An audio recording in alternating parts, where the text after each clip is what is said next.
that's me. A retired rubber man. No, not the stretchy circus kind of rubber man. Me, I'm the kind of rubber man that was born, fed, and educated in a rubber town.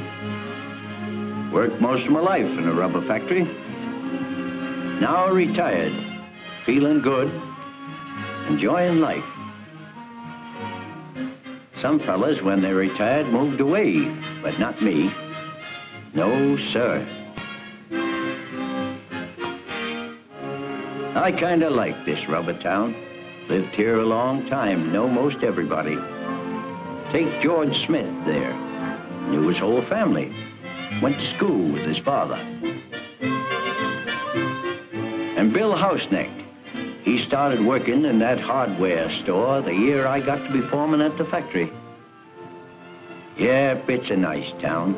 I could tell you the name and job of almost anybody you see around the place. Except the kids. Can't keep track of all the kids, so many of them. That one, that boy there, the one with the bike, that's my grandson. Age 13, present occupation, to get through his first term in high school. Ambition, to grow up. Got a great future to grow into, like any other boy in the town. The whole country, for that matter. But Jimmy doesn't think about it yet. He just pedals around, free to turn his handlebars and ride down any street he chooses. Doesn't think much about what's going on inside that busy rubber factory. Though someday he might earn his living there, like his father does right now, like I did. Like a lot of fathers and sons do in this town. But that's up to him.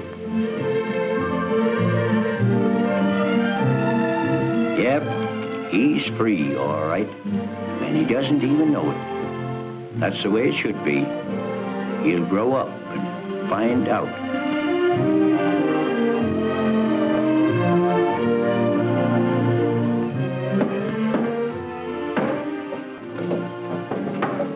Hi, Gramp. Hi. Well, did Bill have the tax? Here you are. Special safe delivery to Grandfather's. We go anywhere. Much obliged. I was almost out of them.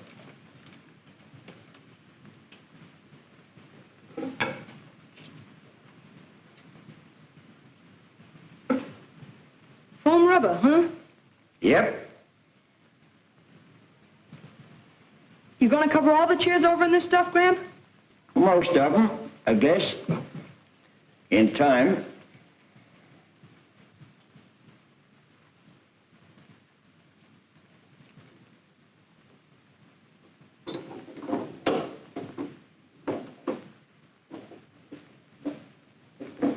Boy, Gramp, you're sure bugs on rubber. Well, you're sure bugs on baseball. Yeah. But I thought when you retired from something, you were supposed to forget about it. Well, you can and you can't. But after 40-odd years, rubber still fascinates me. You know, it's an interesting thing, rubber. You said it. Let me show you something. Now watch.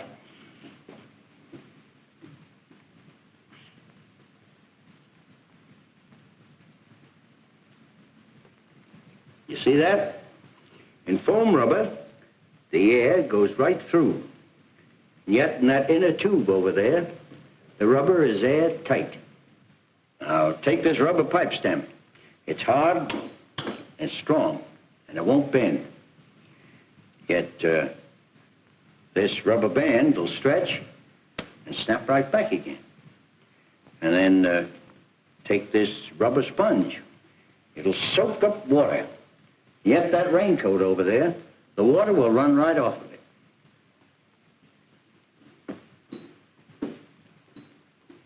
Hey, this is pretty springy stuff. Oh, I got something springier. Yeah, where? Let's see it, Gramp. Well,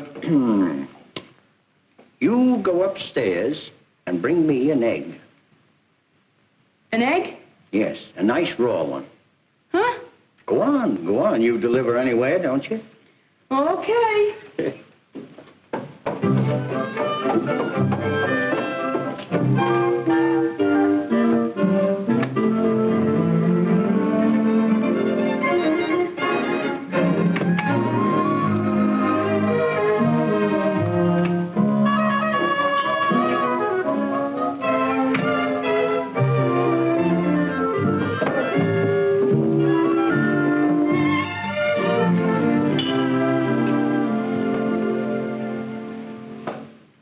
You're thirsty, aren't you? Yeah, sure. Have one yourself.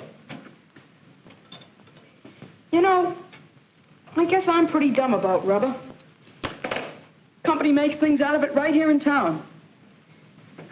You know all about it. I never think of it. Well, I wouldn't worry about that. When I was your age, I didn't know much about rubber either. No reason to. Give me a hand with this, Jimmy. We'll finish this thing up. That's it. Now, hold that tight. And then I went to work for the company. Yes, I took a look around, made up my own mind, went to work for the rubber company. And after a while, I began to find out about rubber. What it was, the thousands of things you could do with it. Saw how the industry had to be big to fill the demand for rubber products.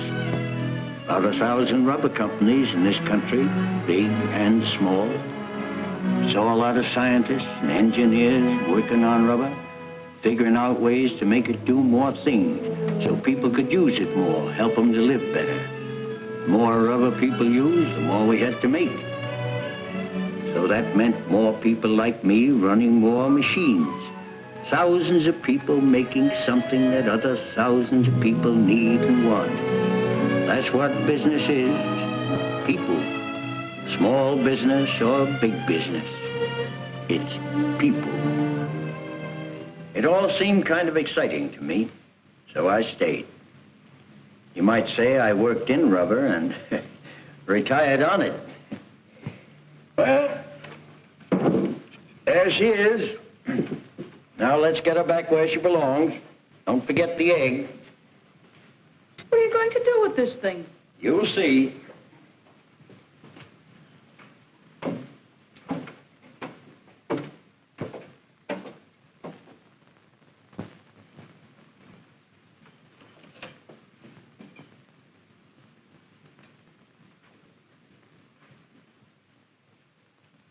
Pretty good.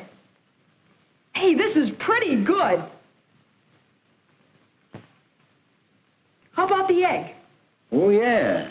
Yeah, wait.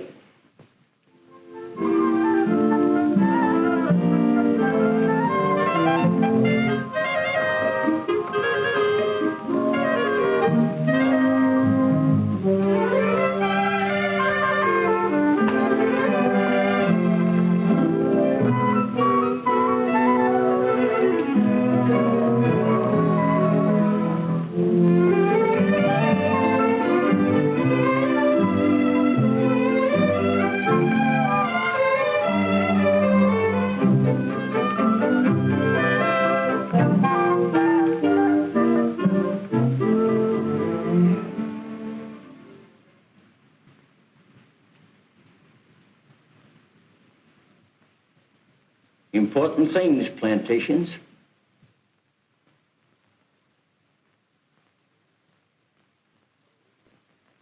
Those are rubber trees. Thousands of them. Planted just like an apple orchard. Only more work because there used to be a tropical jungle here.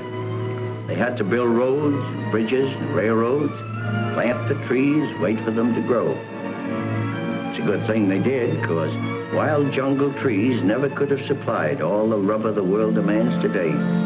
No, sir. And plantations gave the scientists a chance to grow a better grade of rubber. There's a worker there, tapping a tree, cuts off a shaving and bark.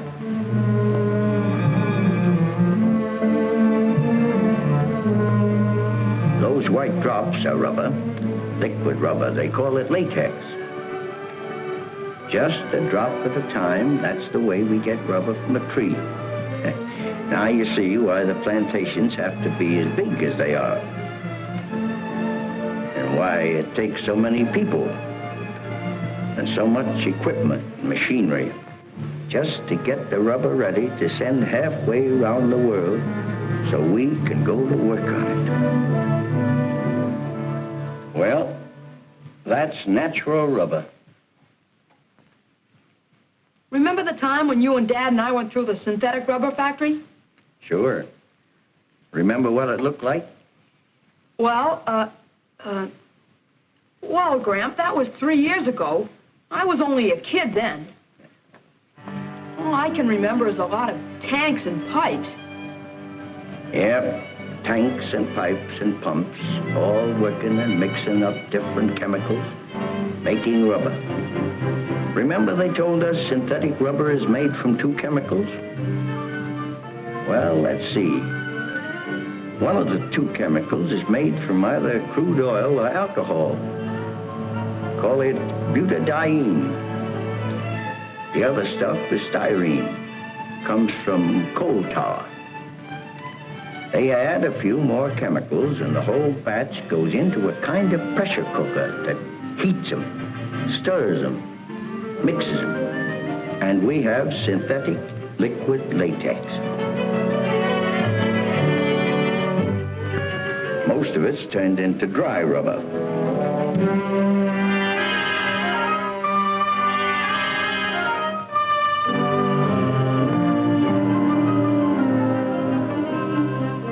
Gets pressed into 75-pound bales ready to be made into a lot of things. You know, synthetic rubber's a kind of, well, it's a sort of American production miracle. 1942, the enemy had most of our rubber trees. During a war, you need rubber. So big business and the government got together, developed synthetic rubber, built a whole new industry. Something that ordinarily would have taken 20 years. Did it in 2 years. Wow, they worked fast. I had to.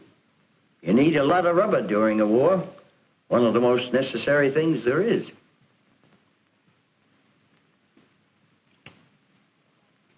Gramp, if you hold that egg any longer, it's gonna hatch.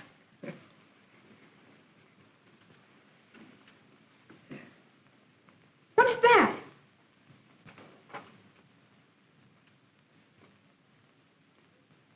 What are you gonna do, Gramp? No, I guess your grandmother wouldn't approve. Let's go in the kitchen. For what? For what? I don't get it.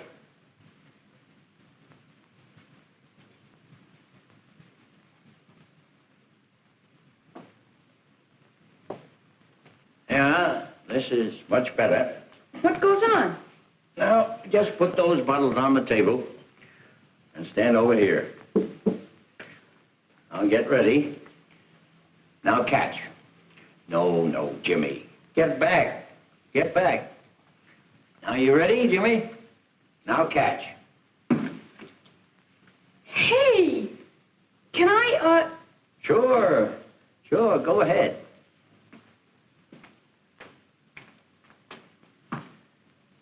Go on, get back there and throw it. Now, get back there. Okay? Right. Hey! The egg didn't break in the rubber, it bounced. Well, I told you it was springy. I'll say.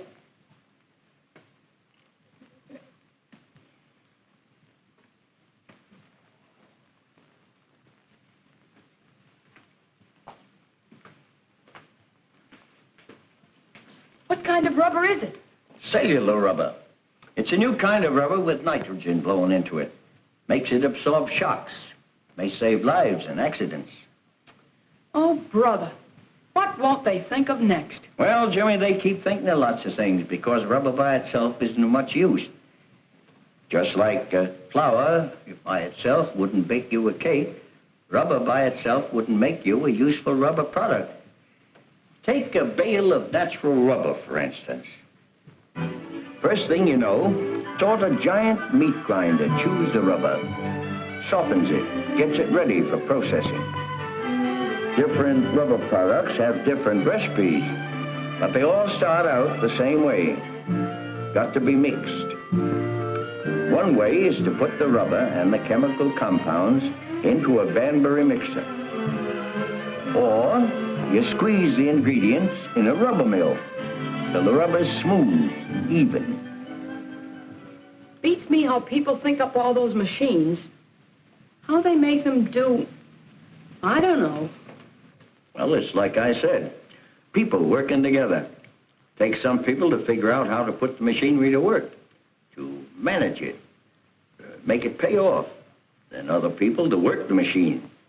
And still other people to put up the money to finance the whole operation. I own a few shares of stock myself. What's the matter? Oh, well, you said something. Well, I don't know, Well, I just never thought of rubber being made like a cake. Sure, it's mixed, shaped, and baked. Like Mom's cookies, huh? Yeah, or Grandma's donuts. Or tires. Well, some people's donuts would make better tires, I grant you, but not Molly's, not your Grandma's. Oh, Gramp.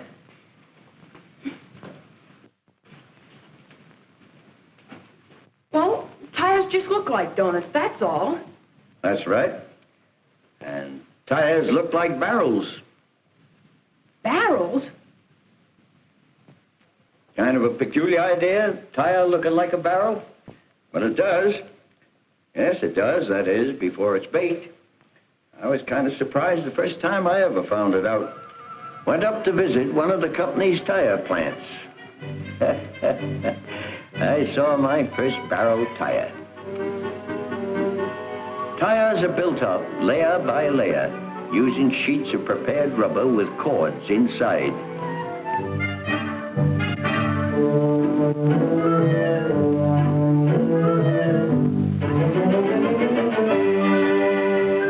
Cords come from textile mills.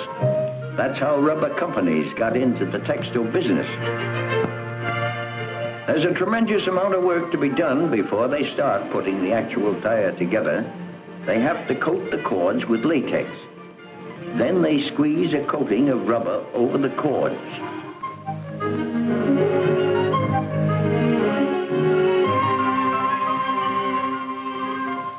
Then they put the barrel tire into a machine that shapes it and vulcanizes it, all in one operation. Most rubber goods have to be vulcanized to give them their permanent shape. There she was, looking like a donut, or a tire. Okay. I can understand about tires all right, but boots and shoes. Well, how do you bake a rubber boot? Well, first you got to build it. A lot of pieces fitted, stuck together on a last. Now, imagine something like this tired old foot of mine.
Then they put all the boots in a big oven, heat them, cure them. And then when they cool down, we wear them. Oh, not quite so fast as that. Rubber products, all kinds, get a good going over before any of us get to use them. That's so the public will get good stuff. Inspection goes on all the time. And besides inspection, there's testing. Well, what's the difference? Plenty. Take what they do with tires. They pick a few right out of the factory. They wear them out on big testing wheels. They drive them thousands of miles on good roads and bad roads and no roads. They cut them up and see what happened inside. They do this with regular tires and with new designs before the public gets them. Suppose they want to know just how good a new anti-skid tire is. They fix up a section of road with slippery stuff like soap suds. Put the new tires on one of 2 test cars and jam on the brakes when they hit the slippery spot. Then they're sure they've got something the public can trust. Whew, too much trouble. Not for the company. Stuff they make's got to be good. Got to give service. People use a lot of rubber nowadays. Walking, sitting, riding, playing, working, sleeping. The average person in the United States, let me see now, around 1910 when I started in the business, the average person used 1 pound of rubber a year. Today, the average person in this country uses over 15 pounds of rubber a year. All that rubber for what? For what? Jimmy, rubber's so much part of our life that people don't realize how useful it is to us. How many ways it can help us. Open that door. What do you see around the edges? Rubber. Look at your shoes. Rubber. Look at your shoes. Rubber. Look at the table and the chairs. It's everywhere. Sure is. Look over there at the plugs and the cord running into the electric mixer. Probably a few rubber parts in the mixer, too. Little ordinary sink stopper. Lots of things. Rubber products in the bathroom, for instance. Rubber bath mats, hot water bottles, top of a little eyedropper. Find a lot of rubber products around the living room, too. Rubber in the electric cord to protect you from electricity. A lot of rubber in the radio or television set. Under a rug, too. Plenty of rubber over in the hospital. Gloves, pads, masks, tubes, and so on. Besides tires, average car has about 350 different rubber parts. They're even making roads out of rubber these days. Yeah, rubber helps us relax, have fun.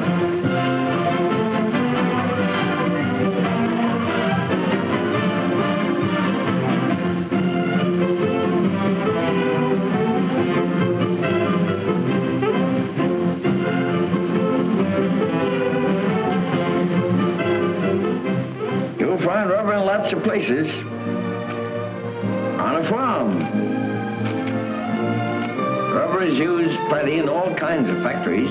Rubber conveyor belts carry raw materials of finished products. And rubber packing keeps steam and water and chemicals from leaking out. Rubber hoses are mighty important in industry. And lots of other places too.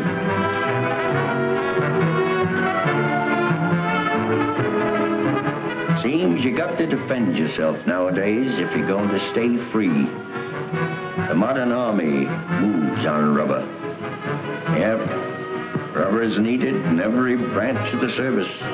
For boots, shoes, raincoats, tires for jeeps, trucks, landing craft. Airplanes need tires too. And a lot of other rubber parts like bullet sealing fuel cells. Wow, boy. I knew they made tires and shoes and football bladders, but all those other things, I never think of them. That was only a few of them. Rubber business must be big. Jimmy, if you do your job honestly, and make good stuff for your customers, run your business right, treat your own people right, you can't help going big. I don't know how it is in other countries, but in America, that's the way it is. It's a big country. It's a free country. Big business and free business seems to be the natural thing.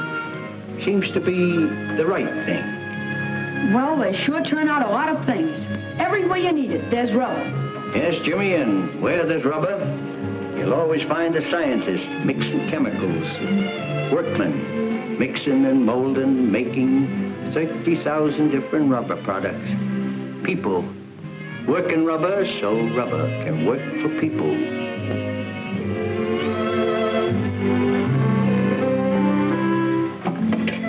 You think 2 of these things will hold you till supper? Well, Graham, supper's a whole hour away.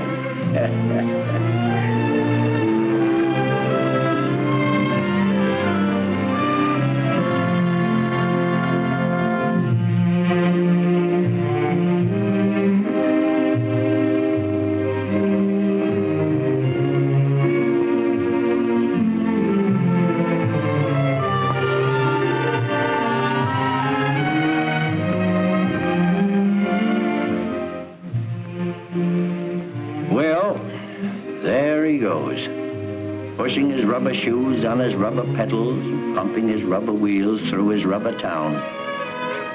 Guess he learned a little about rubber today.